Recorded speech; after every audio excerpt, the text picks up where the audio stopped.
Hello students, welcome to my YouTube channel. My name is Gunjan Arya and today I'm here with the new chapter and the new unit of 5th class Marigold book. The chapter name is Flying Together and this is the part of second unit. So let's start before wasting time.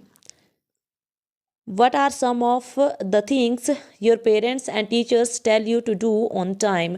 अच्छा, आप लोग ये बताइए कि जो वो कौन सी चीज़ें हैं या वो कौन सा काम है जो आपके पेरेंट्स और टीचर्स ऑलवेज आपको बोलते रहते हैं कि आपको ये काम करना चाहिए, अभी ये काम करो, अभी ये काम करने का टाइम आया है।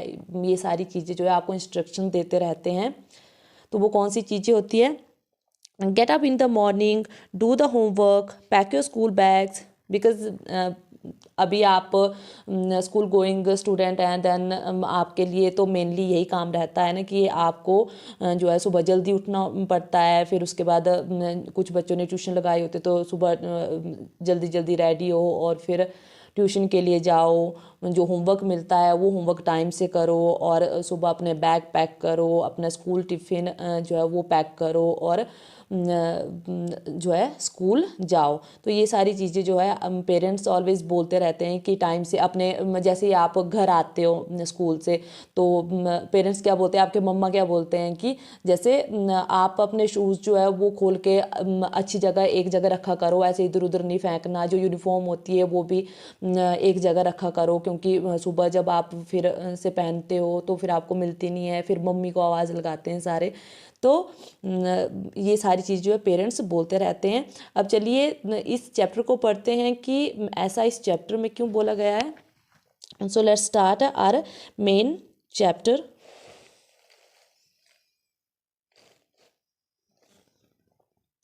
What happened when you didn't do as they asked you to do? अच्छा, अब जब वो कुछ काम करने के लिए आपको बोलते हैं या जो भी इंस्ट्रक्शन देते हैं, जो एडवाइस देते हैं, अगर आप उनकी वो बात ना मानो तो क्या होगा? होता है ना कुछ, फिर कई बार ऐसे पेरेंट्स बोलते हैं प्यार से कि बेटा ये काम कर दो, और बच्चे जब ऐसे ना करते हैं तो फिर मम्मी से तो पढ़ भी जाते हैं कई बार थप्पड़। तो चलिए स्टार्ट करते हैं हमारा chapter. Deep in the forest stood a very tall tree.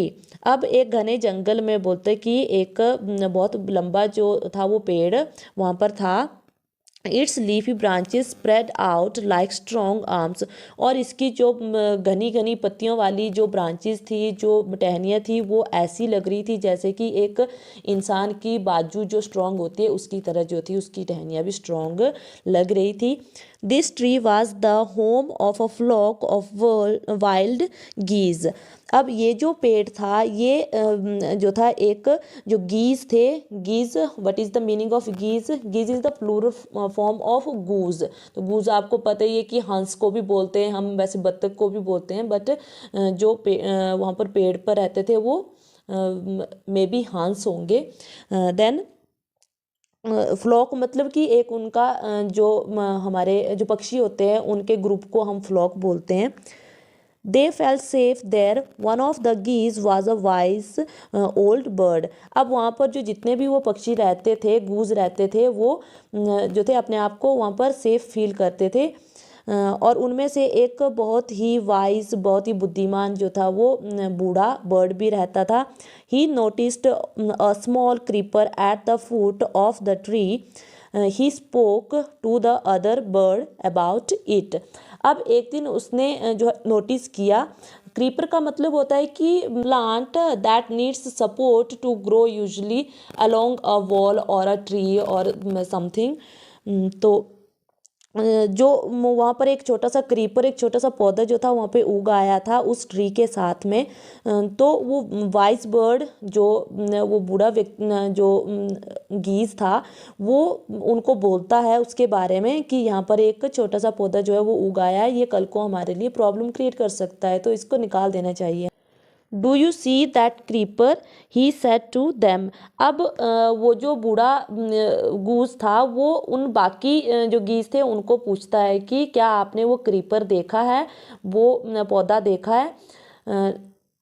Let us destroy it अब वो बोलता है कि हमें उसे जो है वो नष्ट कर देना चाहिए, उसे उखाड़ देना चाहिए। Why must we it ask the geese in surprise. अब बाकी के जो गीज थे वो सारे मतलब एकदम से हैरान होकर पूछते हैं कि क्यों, ऐसी क्या जरूरत आन पड़ी है, क्यों हमें उसे उखाड़ देना चाहिए। इट इज़ सो स्मॉल, ये तो बहुत ही छोटा है बोलते। What harm can it do my friends, reply the wise old bird. अब जो था वो बाकी के जो गीज थे वो बोल रहे थे कि ये हमारे लिए क्या नुकसान, मतलब हमारा क्या नुकसान कर सकता है, और इससे तो हमें कोई भी नुकसान नहीं होने वाला। बट जो ओल्ड बर्ड था वो बोलता my friends that little creeper will soon grow. और अभी जो ये लिटिल जो छोटा सा ये क्रीपर है ये आने वाले टाइम में जो है बड़ा हो जाएगा। As it creeps up this tree, और ये जो है इस पेड़ के साथ जो है ये चिपक जाएगा, जैसे ही वो ग्रो होगा स्ट्रॉन्ग भी हो जाएगा।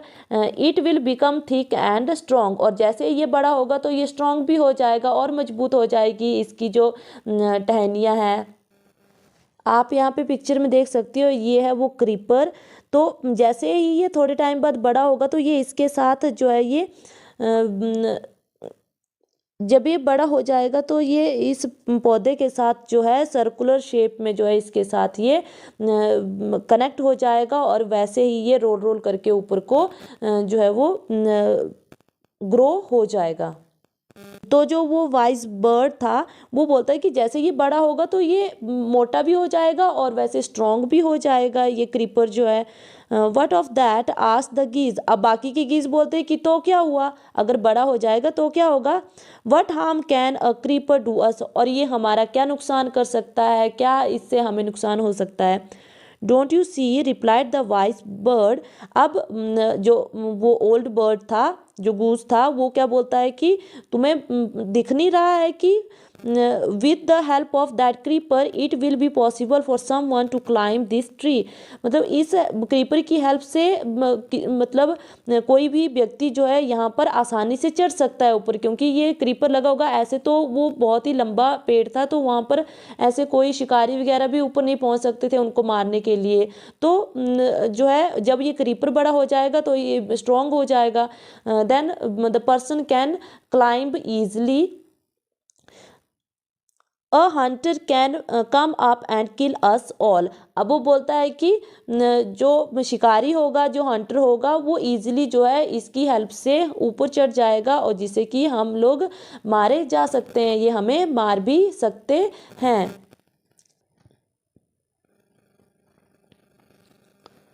Well, there is no hurry, they replied. The creeper is very small, it would be a pity to destroy it now.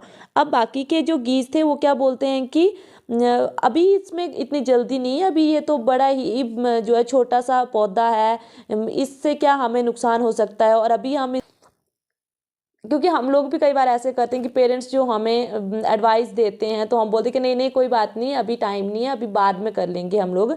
तो वो बाकी के बर्ड भी वैसे ही कर रहे थे। Destroy the creeper while it is still young, the old bird advised. अब वो जो ओल्ड बर्ड था वो बोलता है कि अभी जो जब ये छोटा है तब इसको निकालने में हमें जो है ज़्यादा प्रॉब्लम नहीं आएगी, हमें ये अभी नष्ट कर देना चाहिए जब ये छोटा है। Now it is tender and you can cut it easily. अभी बोलते हैं ये नाजुक है, इसको हम ईजिली जो है कट कर सकते हैं। Later it will become hard and you will not be able to cut it. और बाद में जैसे ये ग्रो कर जाएगा तो उसके बाद जो है ये और भी ज़्यादा हार्ड हो जाएगा, जिससे कि हम इसे कट नहीं कर पाएंगे, इसे नहीं उखाड़ पाएंगे।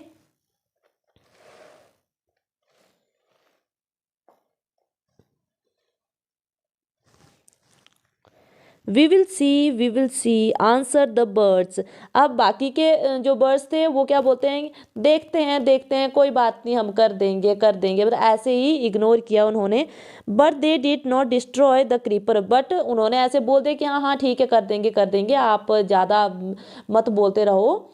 तो जो है बट उन्होंने किया नहीं कुछ भी, उन्होंने वो डिस्ट्रॉय नहीं किया। हमारे भी कई बार ऐसे होता है ना कि जैसे हमारे पेरेंट्स बोलते हैं कि ये काम कर लो, हम बोलते हैं हाँ ठीक है आप अब बार बार मत बोलो हमें, मतलब बच्चे होते हैं ना कि ऐसे चिड़चिड़े हो जाते हैं, इरिटेट हो जाते हैं अगर कोई बार बार बोलता रहे तो उन लोगों ने भी वैसे ही किया। They forgot the wise old bird's advice. अब वो लोग तो भूल गए थे कि उस ओल्ड बर्ड ने क्या बोला था। As the creeper grew, it began winding its way up the tree. अब जैसे ही वो क्रीपर जो था वो बड़ा हुआ तो इसने जो है, वाइंडिंग का मीन्स होता है कि गो इन सर्कुलर वे, मतलब जैसे मैंने आपको पिक्चर में पीछे बताया कि वो जो था एक, यहाँ पे आप यहाँ पे भी पिक्चर में देख सकते हो, ये देखो यहाँ पे सर्कुलर मोशन में जो है ये इसके साथ जो है बिल्कुल ऊपर तक जो है ये क्रीपर जा रहा है। तो इस तरह से जैसे ही बड़ा हुआ ये क्रीपर तो ऊपर तक चला गया। Stronger and stronger it became until it was as strong as a thick rope. अब वो इतना मजबूत हो गया था, इतना मजबूत कि जैसे एक मोटी सी रस्सी होती है ना, तो उसकी तरह जो था ये इतना ही स्ट्रॉन्ग हो गया था। इसकी हेल्प से जो है कोई भी पर्सन ईजिली जो है ऊपर जा सकता था। One morning when the geese had gone out in search of food, a hunter came to the forest. अब एक दिन सुबह सेम वही हुआ जिसका डर था हम लोगों को कि जो सारे गीज थे वो खाने के लिए, खाने की सर्चिंग में जो है वो वहाँ से चले जाते हैं और उसके पीछे जो है एक शिकारी वहाँ पर उस फॉरेस्ट में आ जाता है। So this is where the wild geese live, he said to himself. अब जो था जहाँ पर वो जो वाइल्ड जो गीज रहते थे वो वहीं पर ही वो जो हंटर था वो वहाँ पर आ जाता है। When they come back in the evening, I shall catch them. अब वो जो हंटर था वो जैसे ही उस जो क्रीपर था उसकी हेल्प से उस जो पेड़ के ऊपर चढ़ने की कोशिश कर रहा था और वो ऊपर तक कामयाब भी हो गया चढ़ने के लिए, और वो आपस में ही मतलब ऐसे अपने आप से ही बात कर रहा था कि मैं अब क्या करूँगा कि यहाँ पर मैं वेट करूँगा और जब शाम को गीज आएंगे तो मैं उनको जो है मार दूँगा, उनको पकड़ लूँगा मैं। The Hunter climbed up the tree with the help of the creeper. अब वो जो हंटर था वो उस क्रीपर की हेल्प से जो था वो, देखो यहाँ पे आप पिक्चर में देख सकते हो कि वो उसकी हेल्प से तो उस अब जो हंटर था वो उस क्रीपर की हेल्प से उस ट्री के ऊपर चढ़ जाता है। He got to the spread his net there. अब वो जो हंटर था वो एकदम से उस क्रीपर की हेल्प से ऊपर वहाँ पे पहुँच जाता है टॉप पे, और अपना जो नेट जो लेकर आया था, वो जो जाल था जिसमें पकड़ने थे उसने वो गीज, उसको वहाँ पर जो है वो फैला देता है, स्प्रेड कर देता है। Then he climb down and went away. अब उसके बाद वो नीचे उतरता है और वहाँ से चला जाता है जाल बिछाने के बाद। In the evening the geese returned home, they did not notice the net. अब जैसे ही इवनिंग टाइम जो गीज थे वो सारे वापिस अपने घर आ जाते हैं, बट उन्होंने वो जो नेट जो फैलाया था, जो स्प्रेड किया था उस हंटर ने, वो उन गीज ने देखा ही नहीं। As they flew into the tree they were trapped. अब जैसे ही वो उस ट्री के ऊपर जो है वो उड़ते हुए जाते हैं तो वो क्या देखते हैं कि वो उस जैसे ही वहाँ पर बैठते हैं तो उनके पंजे जो है उस नेट में चले जाते हैं, फंस जाते हैं, और वो ट्रैप्ड मतलब कि फंस जाते हैं वहाँ पर। They struggled hard to get out but could not. अब उन्होंने बहुत ही ज़्यादा जो है वो मेहनत करी वहाँ से निकलने के लिए, बट जो था वो वहाँ से बाहर नहीं निकल पा रहे थे। Help help cried the geese. अब सारे जो गीज थे वो रोने लगे और ज़ोर ज़ोर से हेल्प के लिए चिल्लाने लगे। We are caught in the hunter's net, oh what shall we do. अब वो बोलते हैं कि हम लोग तो इस शिकारी के नेट में फंस चुके हैं, प्लीज़ हमें कोई बचाइए, अब हम क्या करें, कैसे यहाँ से निकलें। तो इस तरह से जो थे वो आप यहाँ पे इस पिक्चर में देख सकते हो कि ये देखो ये था वो नेट, और इसके अंदर इनके जो ये पंजे हैं ये यहाँ पे फंस जाते हैं। अब वो यहाँ पे रो रहे हैं कि हमें यहाँ से कोई बचाओ, यहाँ से छुड़वाओ। Don't make a first now said the wise old bird. अब उसके बाद जो है उस जो ओल्ड बर्ड था वो बोलते हैं कि अब ज़्यादा नखरे मत दिखाओ, अब ज़्यादा मत चिल्लाओ आप लोग। Long ago I told you to destroy the creeper but you didn't. बोलते हैं कि मैंने बहुत टाइम पहले मैं आप लोगों को बोलता रहा था कि इस क्रीपर को जो है आप डिस्ट्रॉय कर दो, बट तुम लोगों ने मेरी एक भी ना मानी। Now see what has happened. Tomorrow morning the hunter will come back and kill us all. अब कल सुबह वो हंटर आएगा और हम सभी को जो है मार देगा। अब हम कुछ भी नहीं कर सकते हैं, वी आर हेल्पलेस। तो कई बार ऐसे होता है ना, हमारे पेरेंट्स भी हमें कुछ एडवाइस देते हैं, कुछ बोलते हैं कि ऐसा कर लो, फिर जब हम उसको नहीं करते हैं, बाद में जब हमें अगर उसमें कुछ लॉस होता है, कोई भी काम करना हो तो उसके बाद जब हम अपने पेरेंट्स के पास जाकर रोते हैं कि नहीं मम्मी पापा हमने ऐसे किया तो ये इस तरह से गलत हो गया, तो वो बोलते कि हाँ मैंने आपको बताया नहीं था कि इस तरह से करना है, बट तुम लोग सुनते ही नहीं हो हमारी बात, तो अब भुगतो अब। तो वैसे वो वाइज ओल्ड बर्ड जो था वो भी वैसे बोल रहा था। We were foolish wept the birds. अब सारे बर्ड्स जो थे वो रो रो कर बोल रहे थे कि हम ही पागल थे, हमने आपकी बात नहीं मानी, बट अब करे तो करे क्या। We are very sorry we did not listen to you please tell us what to do. अब वो बोलते हैं कि हम आपसे माफ़ी मांगते हैं कि हमने आपकी बात नहीं सुनी, बट अब करे क्या, हम किस तरह से अपने आप को बचाएं। Then listen carefully replied the wise bird.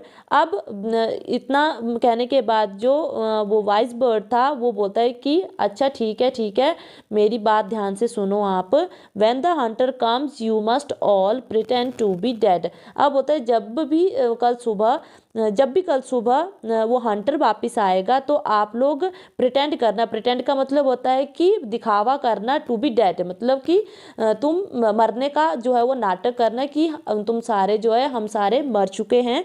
Just lie still, बस तुम लोग लेटे रहना ऐसे जैसे उसको लगना चाहिए कि ये सारे मर चुके हैं। The Hunter will not want dead birds. अब जो हंटर है वो जो मरे हुए बर्ड्स को तो नहीं लेना चाहेगा। He will throw us to the ground, और वो क्या करेगा कि हम सबको नीचे ग्राउंड में जो है फेंक देगा। It will then be easy for him to climb down, collect the dead bird and take। अब जैसे ही वो हम लोगों को नीचे फेंकेगा तो इसको इजी रहेगा नीचे उतरने के लिए, और नीचे जाकर जो है सारे डेड बर्ड्स को जो है वो मरे हुए बर्ड्स को कलेक्ट करने में इसको। When the last of us has been thrown down, we must quickly get up and fly away।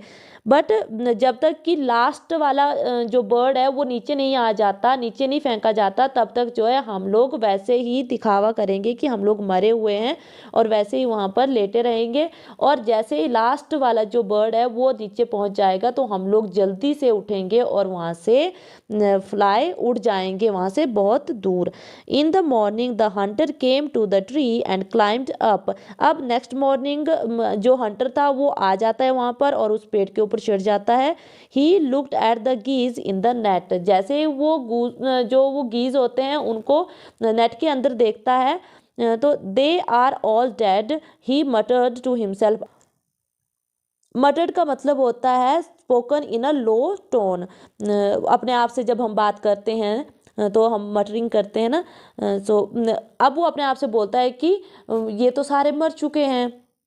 He threw them out of the net one by one. अब वो क्या करता है कि उन सभी बर्ड को बारी बारी से जो है उस नेट से निकालता है और नीचे फेंक देता है। The birds lay still until the last one had been thrown down. अब वो सारे बर्ड जो थे वो वैसे ही लेटे रहते हैं जब तक कि वो लास्ट वाला जो बर्ड था वो नीचे नहीं फेंका जाता। Then all at once they got up, flapped their wings and flew away।